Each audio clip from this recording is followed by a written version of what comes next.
Have you ever wondered how a search engine knows what results to present to you based on your search query?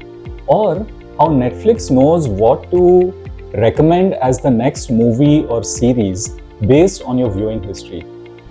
It turns out that the underlying mathematical operation is something very simple, and that's called the dot product. We've already seen that in the machine learning domain, we think of data not as a random collection of numbers, but a collection of numbers that represent a point in n-dimensional space. So now we can ask the question, if we have 2 points in n-dimensional space represented by 2 vectors, can we determine if these 2 vectors are similar to each other or not?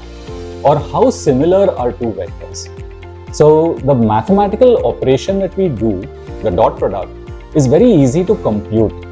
Algebraically, we just take the corresponding entries in the vector, multiply them, that's the product, and add all of the partial products that we have. That's the dot product. And that's kind of very dry and boring, doesn't really give a lot of insight into what's actually happening until we start looking at the geometry. So you see, what happens is when I take the dot product of 2 vectors, I'm essentially calculating what is the projection of one vector on another. And if you can think about it as a picture, if I have a vector that is very close to another vector, they're pointing in the same direction, the length of its projection is going to be relatively large. Whereas if this vector is perpendicular to the other vector, its projection is going to be 0.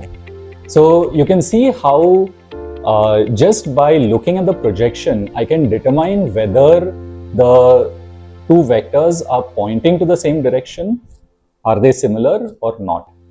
And it turns out that the dot product is intimately tied to the length of this projection. Without going into the mathematical details, we can actually show that the angle between the 2 vectors can be determined by using the dot product. So if my 2 vectors have a dot product that is high, the angle between them is small. And as the angle increases up to pi by 2 radians or 90 degrees, the dot product reduces down to 0.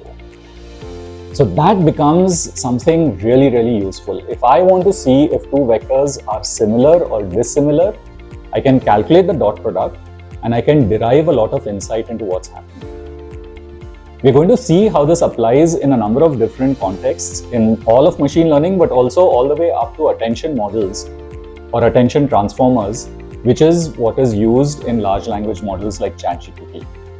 But before that, we are going to look at a matrix into vector multiplication, which is, if you think about it, just a series of dot products, the rows of the matrix into the vector that we're multiplying by.